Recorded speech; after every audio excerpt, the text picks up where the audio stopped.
नमो नमः मित्रों, मैं अंजू शर्मा संस्कृत जीवन में आप सभी का स्वागत करती हूँ। तो जैसा कि मित्रों हम लोग अपनी व्याकरण वाली कक्षा में उपस्थित हैं, जिसमें हम लोग कारक प्रकरण के अंतर्गत षष्ठी विभक्ति का अध्ययन कर रहे थे। तो आज भी हम लोग षष्ठी विभक्ति के सूत्रों का ही अध्ययन करेंगे।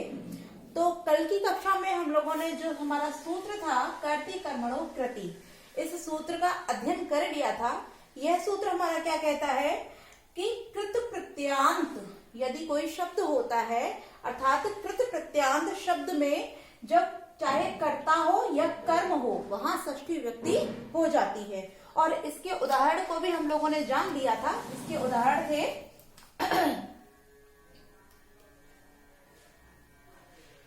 कृष्णस्य कृति, कृष्णस्य कृति।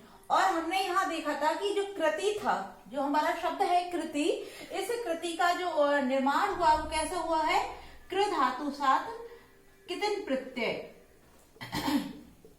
जब हम कृ धातु के साथ कितिन प्रत्यय को जोड़ते हैं तो यह कृति बन जाती है, अर्थात जो हमारा शब्द निष्पन्न होता है वो क्या बनता है? कृति। और यही हमारा जो सूत्र है क्या बोल रहा है कि कृत प्रत्यांत यदि शब्द हो तब उसके साथ जो कर्ता होगा या कर्म होगा वहां पर षष्ठी विभक्ति का विधान हो जाएगा। तो यहाँ कृष्णस्य जो हमारा कर्ता था, क्योंकि यहाँ जो कृति है वो कृदंत प्रत्यांत है, अर्थात कृत प्रत्यांत होने के कारण यह जो हमारा कृष्ण है ये कर्ता है, किंतु यहाँ कृत प्रत्यांत शब्द का योग होने के कारण यहाँ कृष्ण में षष्ठी विभक्ति हो जाती है।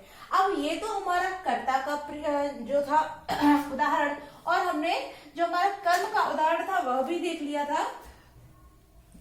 जो हमारा कर्म का उदाहरण था वह था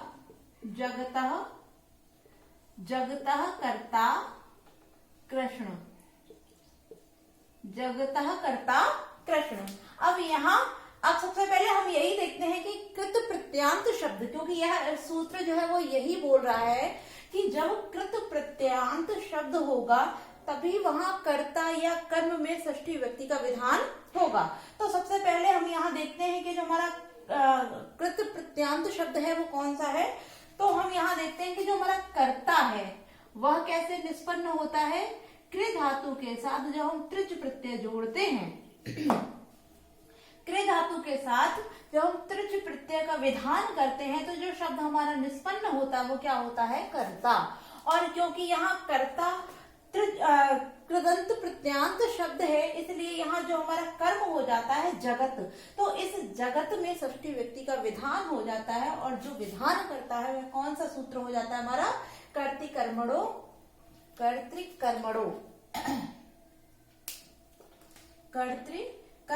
कृति।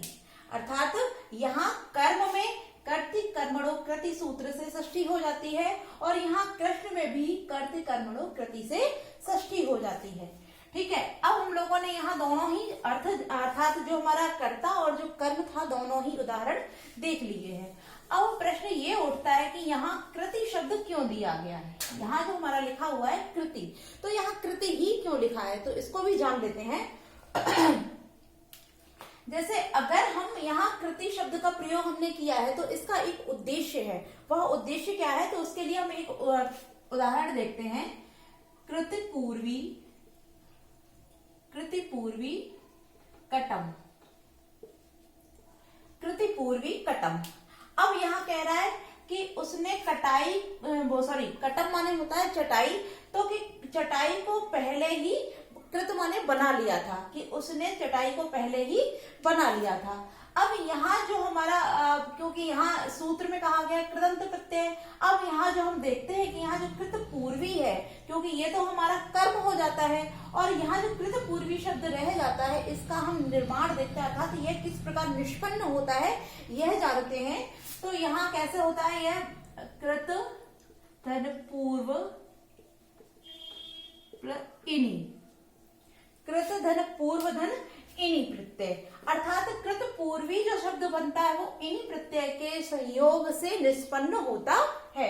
अब यहाँ जो क्या बोला गया, यहाँ कह रहा है कि कृति अर्थात कृदंत प्रत्यय होगा तभी कर्ता और कर्म में षष्ठी होगी, किंतु ये जो हमारा इनी प्रत्यय है, यह जो हमारा इनी प्रत्यय है, यह कृदंत प्रत्यय ना होकर के क्या होता है, तद्धित प्रत्यय होता है। और तद्धित प्रत्यय आने के कारण यहाँ यह सूत्र लागू नहीं होगा, इसीलिए यहाँ कृति बोला गया है। कृति से तात्पर्य है कृदंत प्रत्यय, अर्थात जब कृदंत प्रत्यय होगा तभी वहां पर षष्ठी विभक्ति होगी, अन्यथा जब कृदंत प्रत्यय के अतिरिक्त कोई प्रत्यय होगा तो वहां षष्ठी ना होकर जो कर्म है वहां कर्म ही रहेगा। ठीक है, तो इसको भी हमने जान लिया है। अब इसी सूत्र के पश्चात एक वार्तिक कहा गया है, उस वार्तिक को हम देखते हैं। हमारा जो है अगला है क्या है, वो वार्तिक है। अब वार्तिक क्या है, गुण कर्मणि वेश्यते, गुण कर्मणि वेश्यते। ठीक है, यहाँ यह तो बता दिया कृति कर्म अर्थात कर्त और कर्म में कृति प्रत्यय के योग में, कृदंत प्रत्यय के योग में षष्ठी विभक्ति हो जाती है। किंतु यदि आपसे पूछा जाता, जैसे हमने हमारे जो कर्म आते हैं, कर्म में हम लोगों ने अकथितम च सूत्र को पढ़ करके वहां 16 द्विकर्मक धातुओं को भी जाना है। तो जब हम 16 द्विकर्मक जैसे दो, याच, पच, दंड, रुद्र इत्यादि जो हमारी 16 द्विकर्मक धातुएं हैं, उन धातुओं से यदि कोई शब्द बनता है, कोई वाक्य बनता है, तब वहां प्रश्न उठता है कि वहां किस कर्म में, अर्थात जब हम द्विकर्मक धातु का प्रयोग करते हैं तब प्रश्न यही उठेगा कि किस कर्म में षष्ठी विभक्ति होगी। क्योंकि यहाँ सूत्रकार जो हमारे पाणिनि हुए हैं उन्होंने केवल इतना तो बता दिया कि कृत के योग में अर्थात कृत प्रदंत के योग प्रत्यय के योग में कर्ता और कर्म में षष्ठी हो जाएगी, किंतु किस कर्म में षष्ठी होगी यह नहीं बताया है। तो हमारे जो वार्तिककार कात्यायन जी हैं वह कहते हैं कि गुण कर्मणि अर्थात जो गौड़ कर्म होगा उसमें वेश्यते, वासे अर्थात विभाषा अर्थात विकल्प, कि वहां जो गौड़ कर्म होगा, गौड़ कर्म क्योंकि जब द्विकर्मक धातुओं का प्रयोग होता है तो एक तो मुख्य कर्म होता है और दूसरा गौड़ कर्म होता है। तो जो गौड़ कर्म होगा वहां विकल्प से षष्ठी विभक्ति हो जाएगी, अर्थात वहां विकल्प से षष्ठी होगी। आप लोग पुनः एक बार देख लीजिए कि जो वार्तिककार है कात्यायन, जब उन्होंने यह कहा कि यदि हम द्विकर्मक धातुओं का प्रयोग करते हैं तो वहां द्विकर्म आते हैं, तो जो तब द्विकर्म आएंगे तब वहां किस विभक्ति का विधान किया जाएगा, अर्थात दोनों कर्मों में क्या षष्ठी होगी। क्योंकि यहाँ जो हमारे सूत्रकार थे उन्होंने केवल इतना कहा कि कृत प्रत्यांत शब्दों के योग में कर्ता और कर्म में ही षष्ठी होगी, किंतु यह नहीं बताया कि किस कर्म में षष्ठी होगी। तब हमारे जो वार्तिककार थे उन्होंने कहा कि गुण कर्मणि विष्यते, यह वार्तिक लिखकर उन्होंने इस चीज को क्लियर किया कि गौड़ कर्म में विकल्प से षष्ठी होगी। ठीक है, विकल्प से षष्ठी होगी। अब हम इसका उदाहरण देखते हैं। इसका उदाहरण क्या है, नेता अश्वस्य स्त्रुघ्नस्य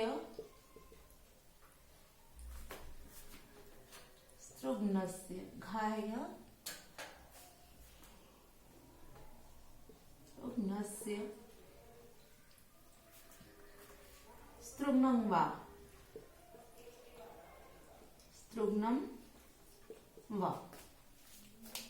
तो यह उदाहरण है। यह क्या बोलता है, यहाँ जो नी धातु होती है, नी का प्रयोग अर्थात ले जाने के अर्थ में होता है। नी माने होता है ले जाना, और वहां द्वय धातु है। जो नी धातु है हमारी वो द्वय कर्मक है, इस कारण यहाँ दो कर्म जो है वो उपस्थित हो जाते हैं। अब यहाँ सबसे पहले हम ये देखते हैं कि यहाँ कृदंत प्रत्यय से युक्त अर्थात उससे निर्मित जो शब्द है वो कौन सा है।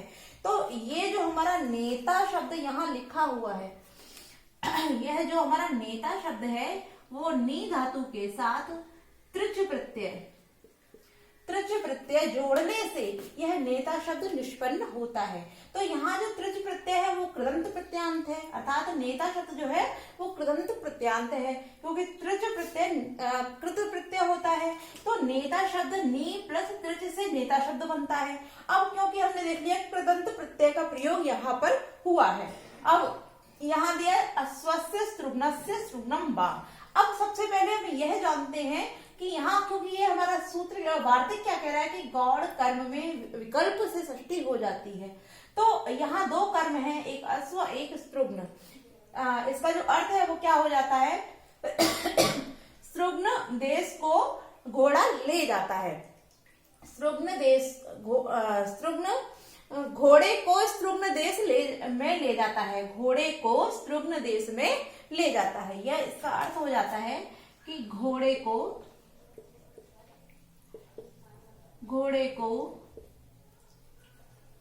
स्त्रुग्न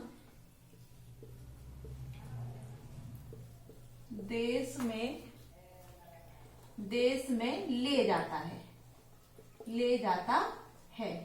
अब यहाँ हम सबसे पहले देखते हैं कि यहाँ जो हमारा मुख्य कर्म है वह कौन है और जो गौड़ कर्म है वह कौन है।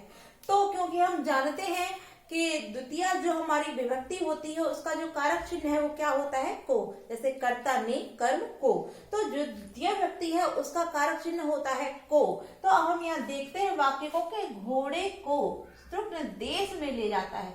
तो घोड़े को, जो घोड़ा है उसके पश्चात ही को शब्द विधान है, तो जो हमारा मुख्य कर्म हो जाएगा वो क्या हो जाएगा, घोड़ा हो जाएगा। तो घोड़ा मुख्य कर्म हो जाने के कारण यहाँ घोड़े में क्या हो गई है, षष्ठी व्यक्ति का विधान कर दिया गया है। किंतु यहाँ जो हमारा स्त्रुग्न बचा ये कौन सा हो गया, स्त्रुग्न कैसा हो गया, ये गौड़ कर्म हो गया है, यह गौड़ कर्म हो गया है। और गौड़ कर्म हो जाने के कारण जो हमारा वार्तिक है वह क्या बोलता है कि गुण कर्मणि वैश्यते, अर्थात गौड़ कर्म में विकल्प से षष्ठी होगी। इसीलिए यहाँ षष्ठी और द्वितीया दोनों का ही विधान किया गया, क्योंकि यहाँ कर्म है और कर्म अनुक्त है, इसलिए कर्म अनुक्त होने के कारण यहाँ द्वितीया भी हुई है और षष्ठी भी। अर्थात यहाँ जो विकल्प से है वो कौन सी है, यदि आपसे पूछा जाता है कि इस सूत्र में विकल्प से कौन सी षष्ठी हुई है, तो यह जो षष्ठी व्यक्ति का विधान किया गया है यह विकल्प से है, और पक्ष में जो इसकी विभक्ति है वो है द्वितीय व्यक्ति है। तो हमने जाना यहाँ पे कि अश्वस्य स्त्रुग्नस्य, यहाँ स्त्रुग्नस्य भी होगा और स्त्रुग्नम भी होगा, क्योंकि यहाँ विकल्प से षष्ठी का विधान कौन कर रहा है, हमारा वार्तिक कर रहा है। वो वार्तिक है गुण कर्मणि वेश्यते, अर्थात गौड़ कर्म में विकल्प से षष्ठी होगी। ठीक है, जब किसी द्विकर्मक धातु के साथ में हमें दो कर्म मिलेंगे तब वहां दोनों कर्मों में षष्ठी न होकर केवल गौड़ कर्म में विकल्प से षष्ठी होगी, क्योंकि जो वास्तविक कर्म है उसमें तो हमारा कर्ते कर्मणो कृति सूत्र ही षष्ठी का विधान कर रहा है। किंतु जब हम अपने गौड़ कर्म की बात करेंगे तब वहां गौड़ कर्म में कौन सी व्यक्ति होगी, वहां द्वितीया तो होगी ही होगी, किंतु गुण कर्मणि वेश्यते सूत्र वार्तिक से वहां विकल्प से षष्ठी विभक्ति का विधान किया जाएगा। ठीक है, क्लियर हो गया। अब हम अपने अगले सूत्र की ओर बढ़ते हैं। अब आप लोग ये देख रहे होंगे कि मैंने इसको बिगाड़ा नहीं है, क्योंकि अभी हम जितने भी सूत्रों का या वार्तिकों का अध्ययन कर रहे हैं यह सभी कर्त कर्मणों कृति सूत्र से ही संबंधित है, इसलिए हम इसको हटा नहीं रहे, एक एक को आपको क्लियर कराते चल रहे हैं। अब हमारा जो अगला सूत्र है वो क्या है, उभय प्राप्तो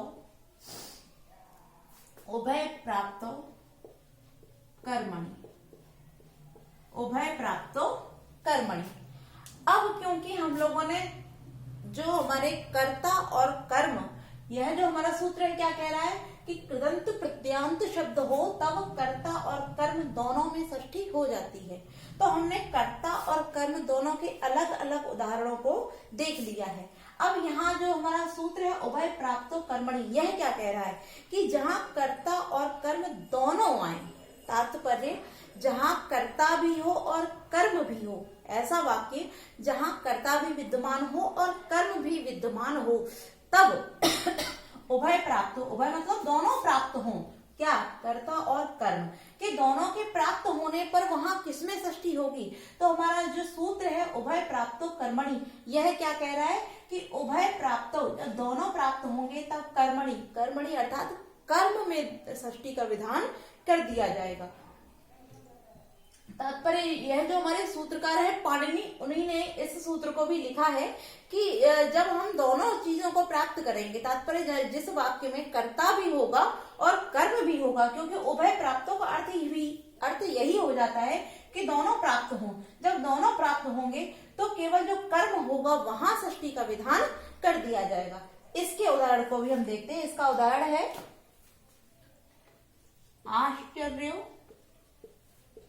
आश्चर्यो गवाम दोहो अगोपेन।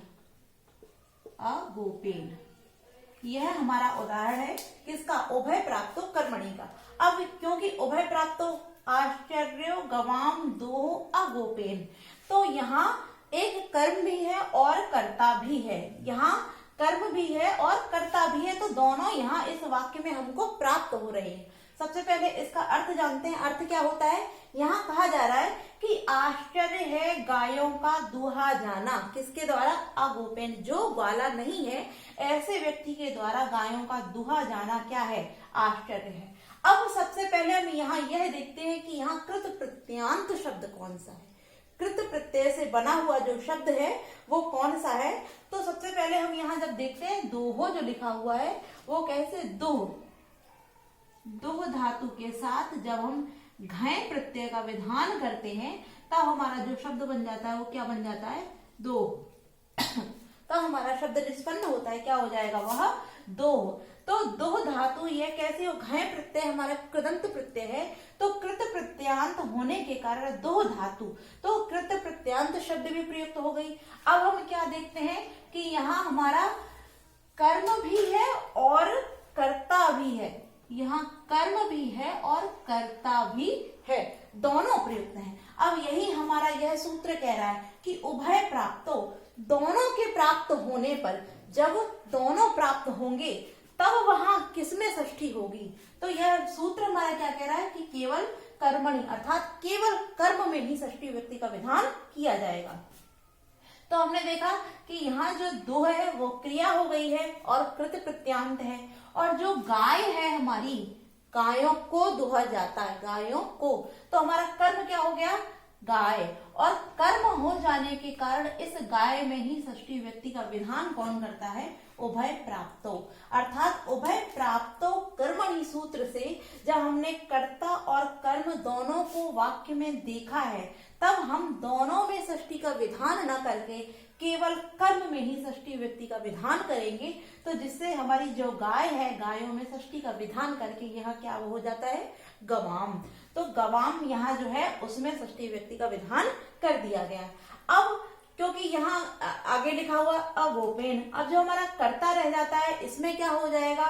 तो यहाँ जो हमारा कर्ता है वह, क्योंकि जो हमारे घय प्रत्यांत शब्द जो होते हैं वो भाववाच्य के लिए प्रयुक्त भाववाचक होते हैं, और भाववाचक होने के कारण जो हमारा कर्ता होता है, क्योंकि भाववाच्य आप जब पढ़ते हैं तो उसमें देखते हैं जो कर्ता होता है वो अनुक्त हो जाता है, और कर्ता अनुक्त हो जाने के कारण यहाँ गोपेन में तृतीया व्यक्ति हो जाएगी, क्योंकि यदि कर्ता उक्त होगा तब प्रथमा, और जब कर्ता अनुक्त हो जाएगा तब वहां पर तृतीय व्यक्ति का विधान हो जाता है।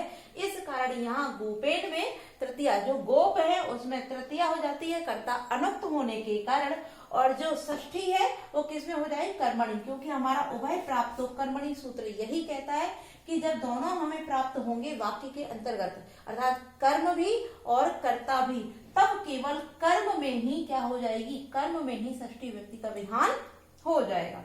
क्लियर हो जाता है। अब इसी सूत्र के अंतर्गत एक वार्तिक भी कहा गया है, उस वार्तिक को हम देखते हैं। वह हमारा वार्तिक है, अगला है हमारा वार्तिक। क्या है? स्त्री प्रत्यय, स्त्री प्रत्यय योर काकार, योर काकार, काकार योर नार्यम,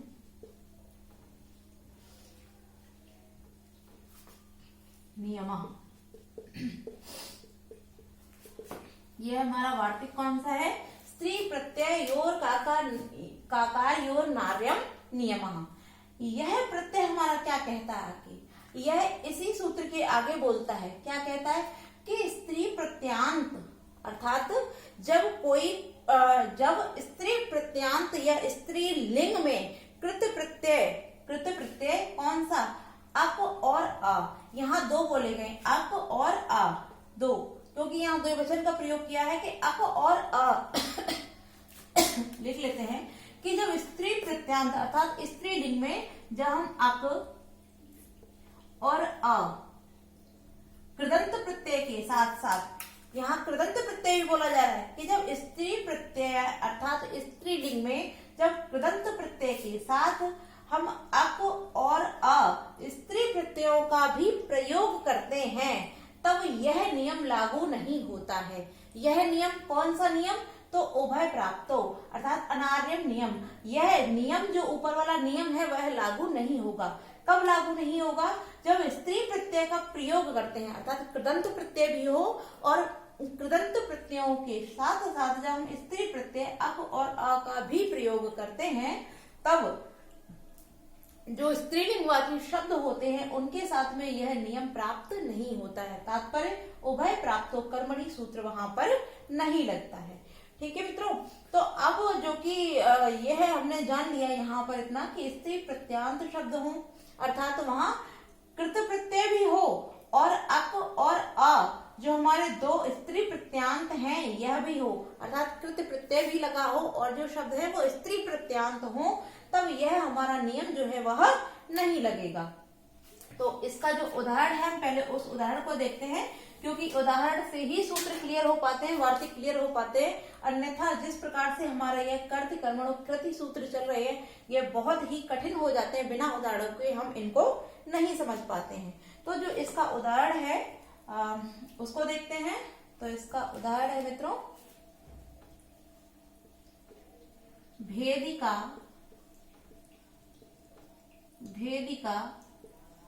विभित्सा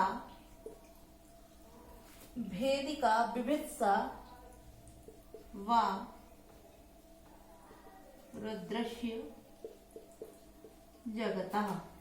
भेदिका विभित्सा व रुद्रस्य जगतः, यह इस स्त्री प्रत्ययोर काकारयोर नार्यम नियम का उदाहरण है। अब यह जिस प्रकार बोला है कि स्त्री प्रत्यांत हो, कृदंत प्रत्यय भी हो और अक और आ जो हमारे प्रत्यय होते हैं। अब अक किस प्रत्यय में बसता है, ढोल प्रत्यय में बसता है और आ, किंतु वहां स्त्री प्रत्यय भी होने चाहिए, तब अनार्यम नियम यह नियम नहीं लागू होता है।